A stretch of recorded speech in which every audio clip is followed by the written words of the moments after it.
Amruthaveni life kit presents daily news പ്രഭാത വാർത്തകൾ powered by Pulimoottil silks KSFE in association with Joy Alukkas. ഇത്തവണ first അടിക്കില്ലേ നമ്മള്?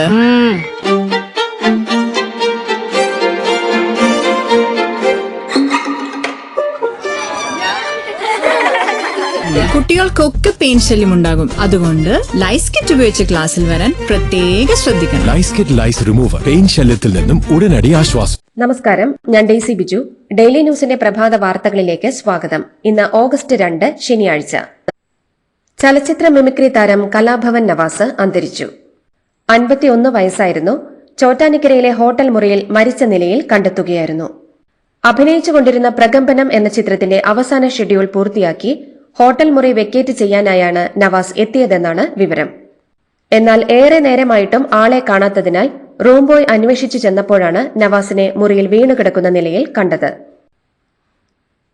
പ്രശസ്ത നാടക ചലച്ചിത്ര നടനായിരുന്ന അബൂബക്കറിന്റെ മകനായി തൃശൂർ ജില്ലയിലെ വടക്കാഞ്ചേരിയിൽ ജനിച്ച നവാസ് മിമിക്രിയിലൂടെയാണ് കലാരംഗത്ത് എത്തിയത്. കലാഭവനിൽ ചേർന്നതോടെയാണ് പ്രശസ്തിയിലേക്ക് ഉയർന്നത്. നവാസിന്റെ സഹോദരൻ നിയാസ് ബക്കറും അറിയപ്പെടുന്ന ടെലിവിഷൻ ചലച്ചിത്ര താരമാണ്. ചലച്ചിത്ര താരമായിരുന്ന രഹനയാണ് ഭാര്യ. മക്കൾ നഹറിൻ, റിദ്വാൻ, റിഹാൻ.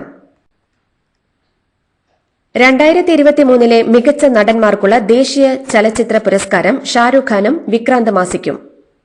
മികച്ച നടി റാണി മുഖർജിയാണ്. മികച്ച സഹനടനും നടിക്കുമുള്ള പുരസ്കാരങ്ങൾ മലയാളത്തിന്റെ പ്രിയ താരങ്ങളായ വിജയരാഘവനും ഉർവശിയും നേടി. ഉള്ളൊഴുക്കാണ് മികച്ച മലയാള ചിത്രം.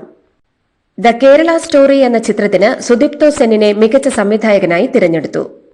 വിധു വിനോദ് ചോപ്ര സംവിധാനം ചെയ്ത 12th ഫെയിലാണ് മികച്ച ഫീച്ചർ സിനിമ. ജവാൻ എന്ന ചിത്രത്തിനാണ് ഷാരൂഖിന് പുരസ്കാരം. 12th ഫെയിൽ എന്ന ചിത്രത്തിലെ അഭിനയത്തിനാണ് വിക്രാന്ത് മാസിയെ മികച്ച നടനായി തിരഞ്ഞെടുത്തത്. മിസിസ് ചാറ്റർജി വേഴ്സസ് നോർവേ എന്ന ചിത്രത്തിലെ അഭിനയത്തിനാണ് റാണി മുഖർജിക്ക് മികച്ച നടിക്കുള്ള പുരസ്കാരം ലഭിച്ചത്. ഉള്ളൊഴുക്കിലെ അഭിനയത്തിനാണ് മികച്ച സഹനടിക്കുള്ള പുരസ്കാരം ഉർവശിക്ക് ലഭിച്ചത്. ഗുജറാത്തി നടി ജാനകി ബോധിവാലയോടൊപ്പമാണ് ഉർവശി പുരസ്കാരം പങ്കിട്ടത്. വിജയരാഘവൻ, MS ഭാസ്കർ എന്നിവരെ മികച്ച സഹനടന്മാരായി തിരഞ്ഞെടുത്തു. പൂക്കാലം എന്ന ചിത്രത്തിലെ അഭിനയത്തിനാണ് വിജയരാഘവന് പുരസ്കാരം. പാർക്കിംഗിലെ അഭിനയമാണ് ഭാസ്കറിനെ പുരസ്കാരത്തിന് അർഹനാക്കിയത്. പാർക്കിംഗ് ആണ് മികച്ച തമിഴ് ചിത്രം. GV പ്രകാശ് കുമാറാണ് മികച്ച സംഗീത സംവിധായകൻ. അനിമൽ എന്ന ചിത്രത്തിന് പശ്ചാത്തല സംഗീതമൊരുക്കിയ ഹർഷവർദ്ധൻ രാമേശ്വർ അവാർഡിന് അർഹനായി. 2018 എന്ന ചിത്രത്തിന് രംഗമൊരുക്കിയ മോഹൻദാസ് ആണ് മികച്ച പ്രൊഡക്ഷൻ ഡിസൈനർ. പൂക്കാലം എന്ന ചിത്രത്തിന്റെ എഡിറ്റർ മിഥുൻ മുരളിയാണ് മികച്ച എഡിറ്റർ.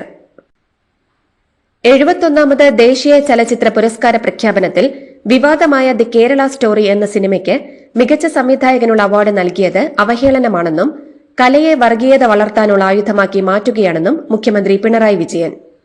കേരള സ്റ്റോറിക്ക് അവാർഡ് നൽകിയതിലൂടെ അവഹേളിച്ചത് ഇന്ത്യൻ സിനിമയുടെ പാരമ്പര്യത്തെയാണെന്നും മുഖ്യമന്ത്രി വിമർശിച്ചു. ദേശീയ ചലച്ചിത്ര പുരസ്കാരത്തിലും BJP സർക്കാർ ലക്ഷ്യമിടുന്നത് വിദ്വേഷ ക്യാമ്പയിനാണെന്ന് പ്രതിപക്ഷ നേതാവ് VD സതീശൻ പ്രസ്താവനയിൽ പറഞ്ഞു.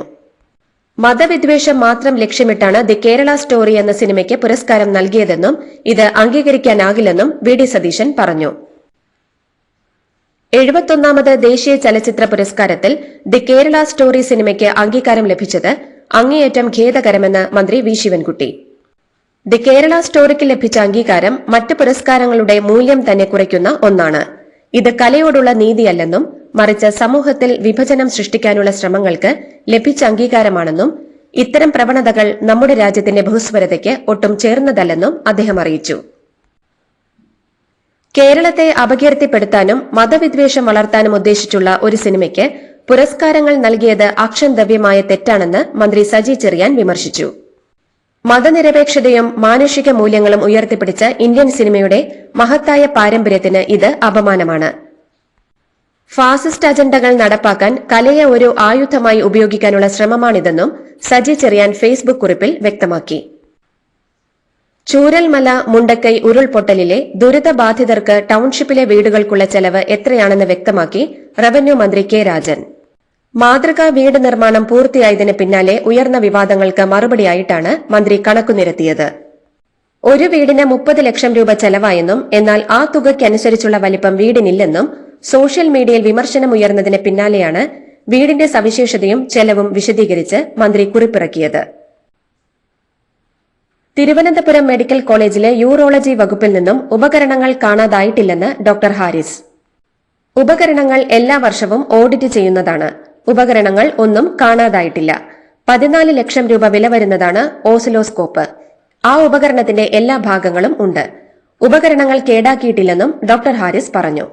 മന്ത്രി പറഞ്ഞ കാര്യത്തിൽ അന്വേഷണം നടന്നോട്ടെയെന്നും ഡോക്ടർ ഹാരിസ് പറഞ്ഞു.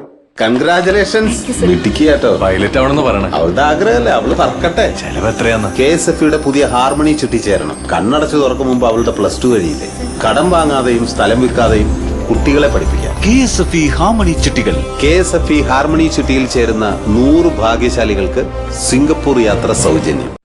ഛത്തീസ്ഗഡിൽ അറസ്റ്റിലായ മലയാളി കന്യാസ്ത്രീകൾക്ക് ജാമ്യം നൽകുന്നതിനെതിർത്ത് പ്രോസിക്യൂഷൻ. ബിലാസ്പൂരിലെ NIA കോടതിയിൽ ജാമ്യാപേക്ഷ പരിഗണിച്ചപ്പോഴാണ് സർക്കാർ ജാമ്യം നൽകുന്നതിനെ എതിർത്തത്. ഇന്നലെ കേസ് പരിഗണിച്ചപ്പോൾ ജാമ്യാപേക്ഷയെ ഛത്തീസ്ഗഡ് സർക്കാർ സാങ്കേതികമായി എതിർത്തെങ്കിലും കന്യാസ്ത്രീകളെ പോലീസ് കസ്റ്റഡിയിൽ ആവശ്യമില്ലെന്ന് പ്രോസിക്യൂട്ടർ വ്യക്തമാക്കിയിട്ടുണ്ട്. ജാമ്യാപേക്ഷയിൽ വിധി പറയാൻ ഇന്നത്തേക്ക് മാറ്റി. ഛത്തീസ്ഗഡിലെ ദുർഗിൽ അറസ്റ്റിലായ മലയാളി കന്യാസ്ത്രീകൾക്ക് ജാമ്യം ലഭിക്കാനുള്ള അവസരം ഉറപ്പുവരുത്തുമെന്ന് അമിത്ഷാ പറഞ്ഞിട്ടും സ്ഥിതി മാറിയെന്ന് Thalassery arch bishop Mar Joseph Pamplany. സർക്കാരിന്റെ വക്കീൽ കന്യാസ്ത്രീകൾ ജാമ്യമില്ലാ കുറ്റം ചെയ്തുവെന്ന് കോടതിയിൽ പറഞ്ഞു. അതോടെ സ്ഥിതികൾ മാറുകയായിരുന്നു.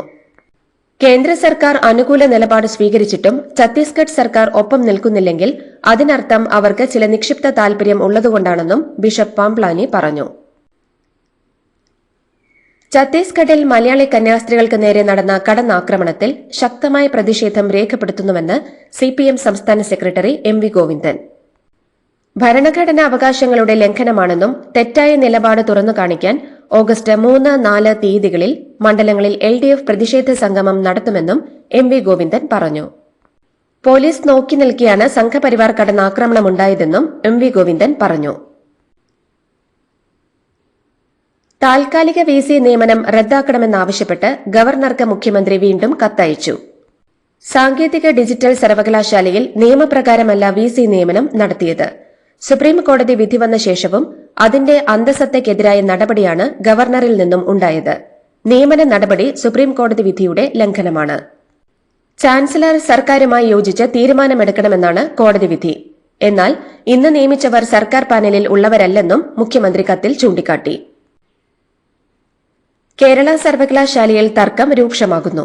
വൈസ് ചാൻസലർ മോഹനൻ കുന്നുമൽ വിളിച്ച യോഗത്തിൽ വാക്ക് തർക്കമുണ്ടായി. PM ഉഷ പദ്ധതി നടത്തിപ്പിന്റെ ഓൺലൈൻ യോഗത്തിലാണ് നാടകീയ രംഗങ്ങൾ അരങ്ങേറിയത്. 4 സിൻഡിക്കേറ്റ് അംഗങ്ങളും സസ്പെൻഷനിലുള്ള അനിൽകുമാറും യോഗത്തിനെത്തി. സബ് കമ്മിറ്റിയിലില്ലാത്തവർ പുറത്തു പോകണമെന്ന് VC ആവശ്യപ്പെട്ടു. തർക്കം തുടർന്നതോടെ VC യോഗം പിരിച്ചുവിട്ടു. യമനിൽ തടവിൽ കഴിയുന്ന മലയാളി നഴ്സ് നിമിഷപ്രിയയുടെ വധശിക്ഷ റദ്ദാക്കാൻ ധാരണയായെന്നുള്ള കാന്തപുരം AP അബൂബക്കർ മുസ്ലിയാരുടെ അവകാശവാദം വീണ്ടും തള്ളി വിദേശകാര്യ മന്ത്രാലയം. ശ്രദ്ധയോടെ കൈകാര്യം ചെയ്യേണ്ട ഈ വിഷയത്തിൽ തെറ്റായ വിവരങ്ങൾ പ്രചരിപ്പിക്കരുതെന്ന് വിദേശകാര്യ വക്താവ് രൺധീർ ജയ്സ്വാൾ അവകാശപ്പെട്ടു.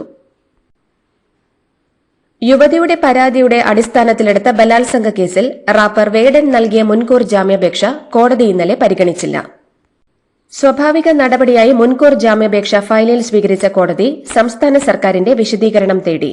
ഹൈക്കോടതിയിലാണ് വേടൻ മുൻകൂർ ജാമ്യാപേക്ഷ നൽകിയത്. ത്രിതല പഞ്ചായത്തുകൾക്കും നഗരസഭകൾക്കുമായി 1610 കോടി രൂപ കൂടി അനുവദിച്ചതായി സംസ്ഥാന ധനമന്ത്രി KN ബാലഗോപാൽ അറിയിച്ചു. ഈ സാമ്പത്തിക വർഷത്തെ മെയിന്റനൻസ് ഫണ്ടിന്റെ 2ാം ഗഡുവായി 1396 കോടി രൂപയും ജനറൽ പർപ്പസ് ഫണ്ടിന്റെ 5ാം ഗഡു 214 കോടി രൂപയുമാണ് അനുവദിച്ചത്. തദ്ദേശ സ്ഥാപനങ്ങളുടെ ചുമതലയിലുള്ള റോഡുകൾ ഉൾപ്പെടെയുള്ള ആസ്തികളുടെ പരിപാലനത്തിന് കൂടി തുക വിനിയോഗിക്കാം.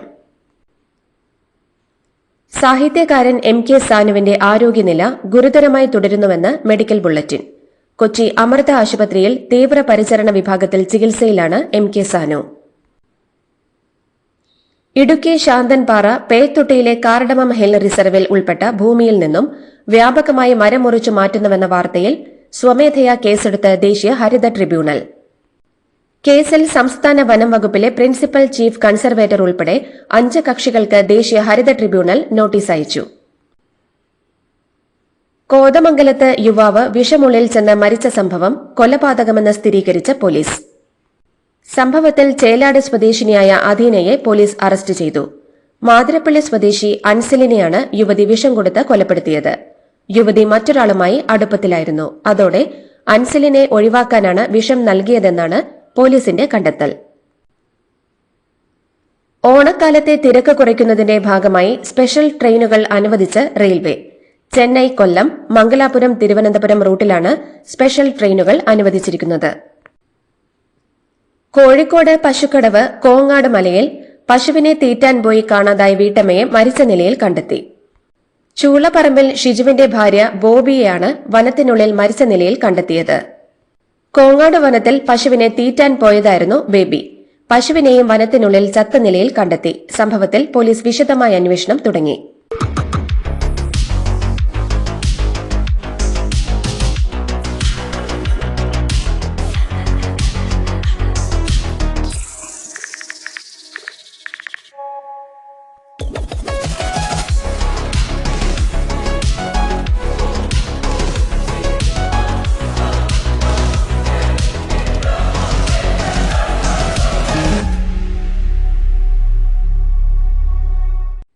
ബിജെപിക്ക് നേട്ടമുണ്ടാക്കുന്നതിനായി തിരഞ്ഞെടുപ്പ് കമ്മീഷൻ വോട്ട് മോഷണത്തിൽ ഏർപ്പെട്ടിരിക്കുകയാണെന്ന ആരോപണവുമായി ലോക്സഭാ പ്രതിപക്ഷ നേതാവ് രാഹുൽ ഗാന്ധി. ഇത് സംബന്ധിച്ച് 100% തെളിവുകൾ തന്റെ പക്കലുണ്ടെന്നും കോൺഗ്രസ് അന്വേഷിച്ചു കണ്ടെത്തിയ തെളിവുകൾ രാജ്യത്തെ ഒട്ടാകെ ഞെട്ടിക്കുന്ന ആണവ ബോംബാണെന്നും രാഹുൽ ഗാന്ധി പറഞ്ഞു.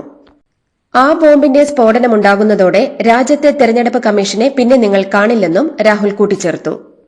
വോട്ട് മോഷണത്തിൽ പങ്കാളികളായ മുകൾ തട്ടിലുള്ളവർ തുടങ്ങി താഴെത്തട്ടിലുള്ളവർ വരെയുള്ള ഒരാളെയും ഞങ്ങൾ വെറുതെ വിടില്ലെന്നും നിങ്ങൾ ഇന്ത്യക്കെതിരെ പ്രവർത്തിക്കുകയാണെന്നും ദേശദ്രോഹമാണിതെന്നും നിങ്ങൾ എവിടെയായാലും സേവനത്തിൽ നിന്ന് വിരമിച്ചവരായാലും ഞങ്ങൾ നിങ്ങളെ കണ്ടെത്തിയിരിക്കുമെന്നും രാഹുൽ വ്യക്തമാക്കി.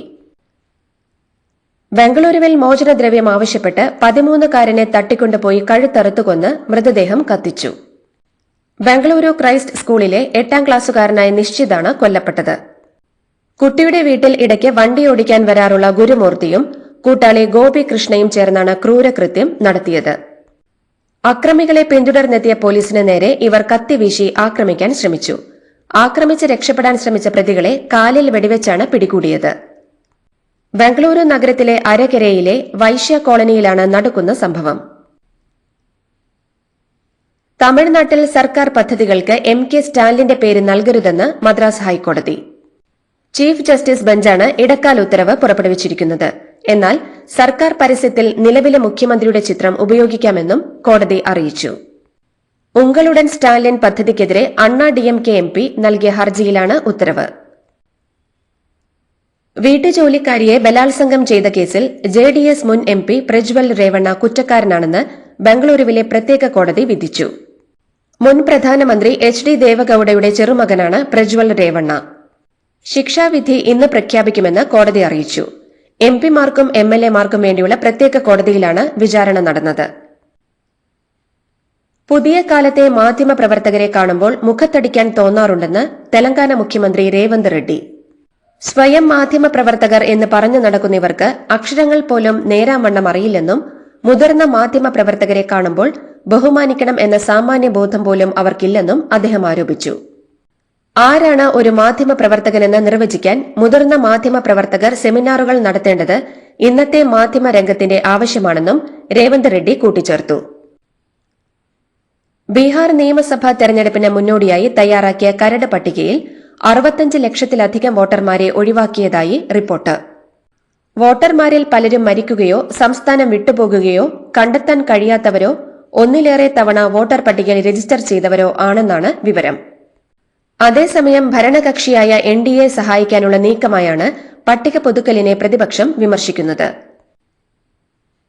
അമേരിക്കൻ നിർമ്മിത 5ാം തലമുറ F-35 സ്റ്റെൽത്ത് യുദ്ധവിമാനങ്ങൾ വാങ്ങാൻ ഇനി താൽപര്യമില്ലെന്ന് US ഉദ്യോഗസ്ഥരോട് ഇന്ത്യ പറഞ്ഞതായി റിപ്പോർട്ട്. അമേരിക്കയിലേക്കുള്ള എല്ലാ ഇന്ത്യൻ കയറ്റുമതികൾക്കും ഡൊണാൾഡ് ട്രംപിന്റെ പുതിയ 25% താരിഫ് പ്രഖ്യാപനത്തിന് പിന്നാലെയാണ് അമേരിക്കൻ യുദ്ധവിമാനങ്ങൾ വേണ്ടെന്ന് ഇന്ത്യ അറിയിച്ചതെന്ന് ബ്ലൂംബർഗ് റിപ്പോർട്ട് ചെയ്തു. അയർലൻഡിൽ ഇന്ത്യക്കാരെ തെരഞ്ഞുപിടിച്ച് സംഘടിതമായി ആക്രമിക്കുന്ന സംഭവങ്ങൾ പതിവായതോടെ എംബസി അടിയന്തര സുരക്ഷാ മുന്നറിയിപ്പ് പുറപ്പെടുവിച്ചു. ജാഗ്രത പുലർത്തണമെന്നും ആൾപ്പാർപ്പില്ലാത്ത സ്ഥലങ്ങളിലേക്ക് പോകരുതെന്നുമാണ് നിർദ്ദേശം. കൌമാരപ്രായക്കാരായ സംഘങ്ങൾ ഇന്ത്യൻ വംശജരെയും ഇന്ത്യക്കാരെയും ആക്രമിക്കുന്ന സംഭവങ്ങൾ ആവർത്തിച്ചതോടെയാണ് എംബസിയുടെ ഇടപെടൽ.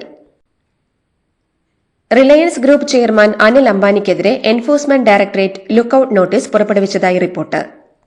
3000 കോടി രൂപയുടെ വായ്പാ തട്ടിപ്പ് കേസുമായി ബന്ധപ്പെട്ടാണ് നടപടിയെന്നാണ് വിവരം. മലേഗാവ് സ്ഫോടന കേസിൽ RSS മേധാവിയെ പ്രതി ചേർക്കാൻ ഉന്നത തലത്തിൽ നിന്ന് നിർദ്ദേശമുണ്ടായിരുന്നുവെന്ന് വെളിപ്പെടുത്തി അന്വേഷണ സംഘാംഗം. കേസിൽ മോഹൻ ഭാഗവതിനെ അറസ്റ്റ് ചെയ്യാനും അന്വേഷണ ഉദ്യോഗസ്ഥർക്ക് മേൽ സമ്മർദ്ദമുണ്ടായിരുന്നുവെന്നും മലേഗാവ് സ്ഫോടന കേസ് അന്വേഷിച്ച ഭീകരവാദ വിരുദ്ധ സ്ക്വാഡിന്റെ അന്വേഷണ സംഘത്തിലുണ്ടായിരുന്ന മെഹബൂബ് മുജാവറാണ് വെളിപ്പെടുത്തിയത്. ഇംഗ്ലണ്ടിനെതിരായ 5ാം ടെസ്റ്റിൽ തിരിച്ചടിച്ച് ഇന്ത്യ. 6 വിക്കറ്റ് നഷ്ടത്തിൽ 204 റൺസ് എന്ന നിലയിൽ 2ാം ദിനം ബാറ്റിംഗ് ആരംഭിച്ച ഇന്ത്യ 224-ന് പുറത്താവുകയായിരുന്നു. മറുപടി ബാറ്റിംഗിനിറങ്ങിയ ഇംഗ്ലണ്ടിനെ അതേ നാണയത്തിൽ തിരിച്ചടിച്ച ഇന്ത്യ 23 റൺസിന്റെ ലീഡ് മാത്രം നൽകി ഇംഗ്ലണ്ടിനെ 247 റൺസിന് പുറത്താക്കി. ഇന്ത്യയുടെ പ്രസിദ്ധ കൃഷ്ണയും മുഹമ്മദ് സിറാജും 4 വിക്കറ്റുകൾ വീതം വീഴ്ത്തി. 2ാം ഇന്നിംഗ്സ് ബാറ്റിംഗ് ആരംഭിച്ച ഇന്ത്യ 2ാം ദിനം സ്റ്റമ്പെടുക്കുമ്പോൾ 2 വിക്കറ്റ് നഷ്ടത്തിൽ 75 റൺസ് എന്ന നിലയിലാണ്. KL രാഹുലിന്റെയും സായ് സുദർശന്റെയും വിക്കറ്റുകളാണ് ഇന്ത്യയ്ക്ക് നഷ്ടമായത്. 51 റൺസോടെ യശസ്വി ജയ്സ്വാളും 4 റൺസോടെ ആകാശ് ദീപുമാണ് ക്രീസിൽ.